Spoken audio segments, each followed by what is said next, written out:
ये level playing field है।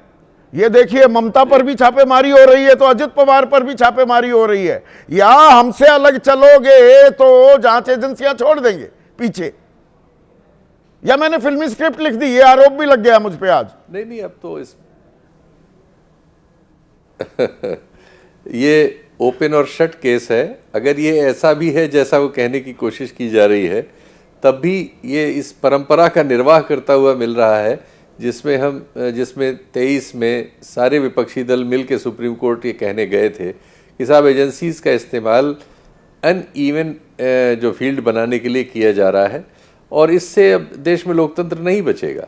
तो वो सवाल और बड़ा होता जा रहा है हर रोज हर चुनाव में। ये दुर्भाग्यपूर्ण है, लेकिन ये लगातार चीज़ें बढ़ती जा रही हैं। जिन 2 केसेस में आपने रेफरेंस दिया जिनको सजा भी हुई है ईडी वाले मामलों में, वो दोनों मनमोहन सिंह के ज़माने के हैं। 2009 में उस केस को ईडी ने लिया था। तो इस दौर में जितने भी केसेस हैं, अभी किसी पॉलिटिकल मतलब पर्सन को हमने नहीं पाया कि उसके खिलाफ कुछ ऐसा हुआ हो जिसे कोर्ट में प्रूव किया जा सका हो, लेकिन उसमें वेंडेटा है। इसके सारे लक्षण हमारे सामने हैं। मतलब चाचा भतीजा साथ ना मिले होते तो आपको लगता है ये क्राइम ब्रांच की छापेमारी होती? नहीं, कोई इसमें कोई बहुत दूर की बात नहीं। बिल्कुल समझ में आता है कि ये इसीलिए हुआ है। अब ये और बात है कि ठीक है, उसे कोई ये बता रहा है कि लोकल शिकायत पे इतनी एक्टिव एजेंसीज हो गई, ये तो कमाल है। मतलब वॉशिंग लेकिन मशीन में दाग, कमाल हमने दाग चुनाव में ही धोए देखा जा है। सकते हैं तो दाग दोबारा से, दामन फिर से दागदार भी किया जा सकता है। भाई हमने अजीत पवार जी पे जो मामले थे, जब वो पावर में आए हैं तो वो मामले फिर खत्म भी हुए हैं, हमने देखा। नहीं, पर इसमें तो बदलाव ये है अभी उनके बेटे वाला जो एक मामला है शीतल भाई, इसमें बदलाव ये है कि इस बार चुनावी रणनीतिकार मानने से ही इनकार कर रहे थे, और 2024 वाले विधानसभा चुनाव में तो रणनीतिकार थे, मदद कर रहा था डिजाइन बॉक्स एनसीपी की। अब चुनावी रणनीतिकारों को टारगेट करना, ये एक नया बदलाव आया है। डाटा नहीं, अब चुनाव में डाटा का बहुत बड़ा महत्व है। डाटा से बड़ा कोई रणनीति बिना डाटा के चल नहीं सकती। और ये सारी एजेंसियां जो हैं ये डाटा पे खेलती हैं।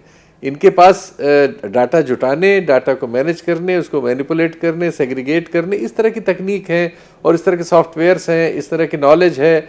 आज के चुनाव के लिए इनका रोल किसी भी दूसरे रणनीतिकार से बहुत ज्यादा महत्वपूर्ण है, क्योंकि ये यथार्थ पे आधारित होता है। इनके पास तथ्य होते हैं कि इतने वोटर हैं, इतने इस समाज के हैं, इतने यहाँ हैं, ये ट्रेंड है, ये नहीं है, वगैरह वगैरह। मतलब ये इनका अपना साइंस है, लेकिन इनका बहुत बड़ा महत्व है। अपनी साइंस तो है, वो एंगेज कर रहे हैं, ठीक है। पर स्वयं प्रकाश पुरोहित जी, ये डेटा इनके पास हो, पर जो छापेमारी सॉल्ट लेक इलाके में की गई 8 जनवरी को, वो तो एक कोयला घोटाले की थी। कोयला घोटाले से संबंधित अगर कोई फाइल ईडी ले जा रही है तो आप एक संवैधानिक संकट खड़ा कर देते हैं। मुख्यमंत्री वहां पर अपनी पुलिस के साथ खड़ी हो जाती है, एक तरफ आर पार हो जाता है केंद्र और सरकार के बीच, राज्य सरकार के बीच।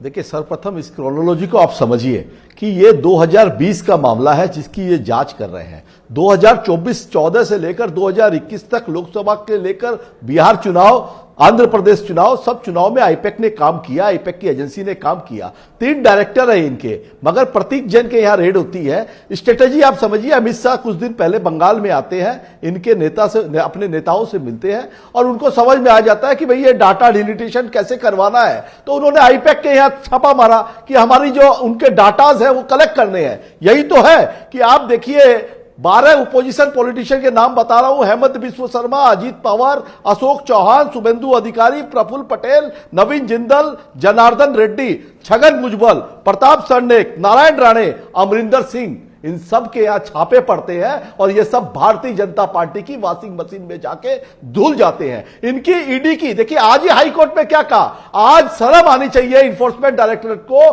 कि आज हाई कोर्ट में ये बोलते हैं कि हम सुप्रीम कोर्ट में मामला सुनेंगे, डिले होने दीजिए। अरे justice delayed is justice denied, ये कानून बोलता है। 6 साल 5 साल पुराने मामले को लेकर आपको राजनीतिकरण करना है। सारी जितनी सेंट्रल एजेंसियां हैं, पर आप उन आधी सब अधूरी का तस्वीर राजनीतिकरण पेश कर हो रहे रहा है। हैं स्वयं फेडरल प्रकाश स्ट्रक्चर को पुरोहित, तोड़- आधी अधूरी तस्वीर पेश कर रहे हैं क्या? कैसे? ये कैसे? चीज कैसे? अदालत में आप कह रहे हैं पोल पट्टी खुल गई, नहीं, अदालत, एक मिनट सुनिए ना, आप ही की बात को आगे बढ़ा रहा हूं। फजीयत हुई ईडी की, आप अदालत में जाते, मुख्यमंत्री वहां पर दंदनाते हुए पहुंच जाती हैं, हाथ में माइक लिए हुए उधर फाइलें उठा लेती हैं। Is this conduct becoming of a chief minister? एक मुख्यमंत्री अपने डीजीपी के साथ वहां दंदनाते हुए पहुंच जाए? क्यों नहीं जाएगी? आपकी ऑफिस के अंदर में अगर कुछ भी अभी दुर्घटना घटना होती है, उसकी रक्षा कौन करेगा? आपके चैनल के, अगर अभी ये शो आप संदीप चौधरी चला रहे हैं और इस चैनल में कुछ भी होता है, इसकी जिम्मेदारी आपकी है। वैसे ही ऑल इंडिया तृणमूल कांग्रेस की चेयरपर्सन ममता बनर्जी है। अगर हमारे दल को तोड़ने की कोशिश की जाएगी, हमारी जांच एजेंसियों के माध्यम से हमें लूटने की घोटाले कोशिश की जांच करने ईडी पहुंची थी, अगर वो ऐसा नहीं कर रही है तो उस बात का संज्ञान आपको अदालत में जाकर दिलवाना चाहिए था। नहीं, अदालतें देखिए, अदालत में तो गए हैं ना।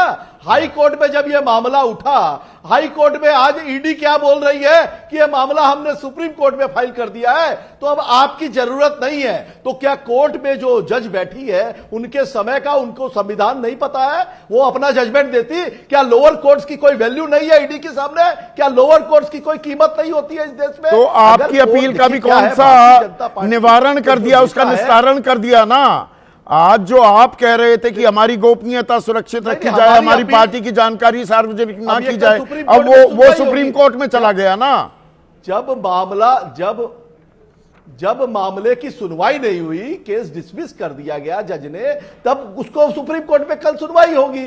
सुप्रीम कोर्ट के न्यायाधीश इसके ऊपर में जो भी बोल रहा है, मगर मैं कुछ चीजें बता रहा हूं। अभी आज की खबर है, ये जयपुर दैनिक भास्कर की, ये आज की खबर है। आप ये एजेंडा समझिए इनका कि भारतीय जनता पार्टी छोड़ने के ऐलान के 48 घंटे के बाद कांग्रेस पार्टी का एक नेता, उसके यहां एसीबी की रेड होती है। यह राजस्थान की बात कर रहा हूं। महाराष्ट्र में आप देख ही रहे हैं, आप खुद उसके ऊपर में 25 मिनट तक बहस कर चुके हैं। ये जो संवैधानिक संस्थाओं को जिस तरह से तोड़ा जा रहा है, उसकी आवाज तोड़ा जा रहा है। ये तो लेवल प्लेइंग फील्ड, मैं इसे क्यों ना मानूं? अगर ममता बनर्जी की चुनावी रणनीतिकार पर, सुनिए ना स्वयं प्रकाश पुरोहित जी, अगर ममता बनर्जी आपकी पार्टी की चुनावी रणनीतिकार, आईपैक पर छापेमारी हो रही है, तो अजित पवार की चुनावी रणनीति या सोशल मीडिया संभालने वाली डिजाइन बॉक्स पर भी रेड हो रही है। जहां गड़बड़ झाला मिलेगा, जांच एजेंसियां वहां पर करेंगी कार्रवाई। आप रेड, चुनाव है ना वहां, परसों चुनाव। मेरी बात सुनिए, देखिए ईडी की निष्पक्षता पर ही सवाल उठता है। ये तो सवाल वही उठ रहा है कि आपने खुद बताया कि ईडी के अधिकारी, मैंने 12 लोगों के नाम लिए, वो सब आज मंत्री, मुख्यमंत्री, यूनियन मिनिस्टर बने हुए हैं, जिनके यहाँ छापे पड़े। ये डरा के धमका के 2024 में तापस राय के यहाँ ईडी की रेड होती है। अभी पश्चिम बंगाल में उन्होंने लोकसभा का चुनाव लड़ा, हार गए उत्तर कलकत्ता से। देखिए असली हाल में क्या कर रहे हैं, ये एसआईआर की जो पद्धति है, उसके लिए दबाव बनाया जा रहा है कि एसआईआर हम जैसा कर रहे हैं मनमानी करने दीजिए। इनके नेता, भारतीय जनता पार्टी के नेता, इलेक्शन कमीशन की ऑफिस में बैठ करके डिलीटेड करवा रहे हैं। मतलब दबाव की ये राजनीति हो रही है, ठीक है।